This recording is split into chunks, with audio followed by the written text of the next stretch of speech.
This is the Microschool Minute, your weekly dose of microschooling news and events.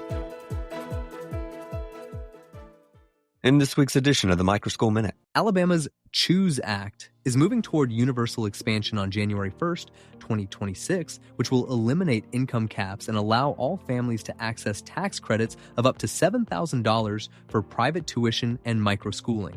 While supporters believe this flexibility is essential for alternative education, critics highlight the fiscal risks by pointing to Arizona's universal program, where costs ballooned from $65 million to nearly $1 billion.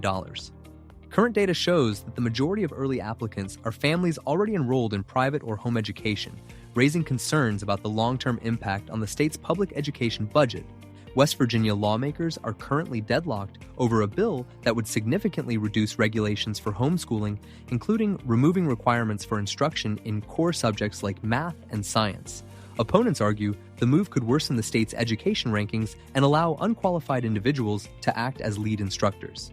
In a related development, the state Senate recently sidelined Rayleigh's Law, a measure designed to prevent child abusers from using homeschooling as a cover to hide neglect, leading to sharp criticism from advocates who believe student safety is being sidelined in favor of deregulation. The Pittsburgh Public Schools Board recently delivered a blow to the local microschool movement by unanimously rejecting a bid from Three Rivers Wildflower Montessori to launch 3 new charter-funded microschools. District officials justified the rejection by citing incomplete applications and a lack of new and innovative programming, noting that the city already operates its own Montessori magnet school.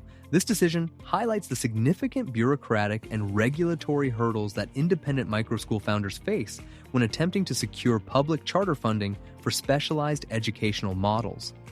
In a major legal victory for the school choice movement, the Idaho Supreme Court unanimously upheld the state's refundable tax credit for private and alternative education expenses on February 5, 2026.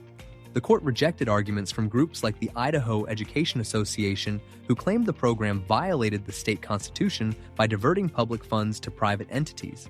This ruling solidifies the use of tax credit mechanisms to fund diverse educational pathways and sets a significant precedent as Idaho joins 25 other states with similar tax credit or scholarship programs. While school choice programs are booming in popularity, the financial burden on state taxpayers is becoming a central point of debate. Florida's Universal Voucher Program is projected to cost over $4 billion in the coming year, leading to urgent discussions about the sustainability of programs without income restrictions. In Pennsylvania, scholarship organizations are reporting a massive backlog and are turning away thousands of students due to insufficient funding, prompting calls for the state to opt into new federal tax credit programs to meet the rising demand for alternative schooling. Proponents of learning pods and microschools in New Hampshire are shifting their legislative focus to tackle local zoning ordinances that restrict educational instruction in residential areas. House Bill 1050 seeks to prohibit municipalities from using these ordinances to block the creation of organized learning spaces, which supporters argue is essential for the state to fulfill its duty to support education.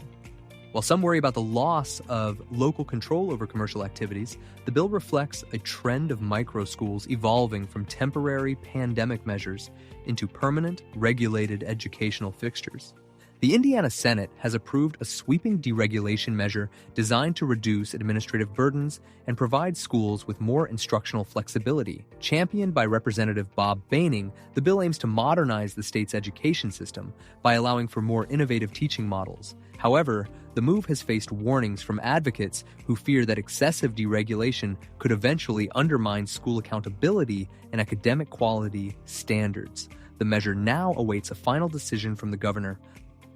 Hundreds of families recently gathered at the Missouri Capitol for Homeschool Day to advocate for the continued right of parents to direct their children's education without state interference. Lobbyists for Families for Home Education, FHE, emphasize that parents should be the ones to decide when a child's formal schooling begins rather than the state. The event showcased the mainstream success of the movement, with several current legislators sharing their own backgrounds as former homeschool students to demonstrate the effectiveness of the model. Small, independent microschools are finding success in hiring top-tier talent by prioritizing teacher autonomy and work-life balance over the high salaries offered by traditional districts. According to the National Microschooling Center, educators are increasingly seeking purpose-driven environments that allow for more personalized instruction. This trend is reshaping the education labor market as microschools also expand their reach by recruiting industry professionals and curators who do not necessarily come from traditional teaching backgrounds. New grants and partnerships are expected to double the number of career academies over the next 5 years, offering a hands-on, work-based alternative to traditional high school. These academies pair academic study with client projects and internships, addressing a significant gap where only 2% of current high schoolers have completed hands-on career learning. By using scalable frameworks from partners like NAF and Connect ED, school districts can implement these specialized pathways faster and with higher quality to ensure students are workforce ready. While the U.S. Department of Education is facing intense pressure to broaden its definition of professional students under the new One Big Beautiful Bill Act, the current proposal limits the designation to 11 fields, allowing those students to borrow up to $200,000 while capping other graduate loans at $100,000. Stakeholders in nursing, physician assistants, and architecture warn that these narrow caps will create significant barriers to entry for vital professions, potentially worsening workforce shortages in areas that already lack sufficient providers. If you know of a microschool or organization that deserves a shout-out, drop a line and let us know. Thank you for tuning in to the Microschool Minute, your weekly review of microschooling news and events. Don't forget to like and subscribe, and if you'd like to support us, consider leaving a review. Until next week, happy microschooling.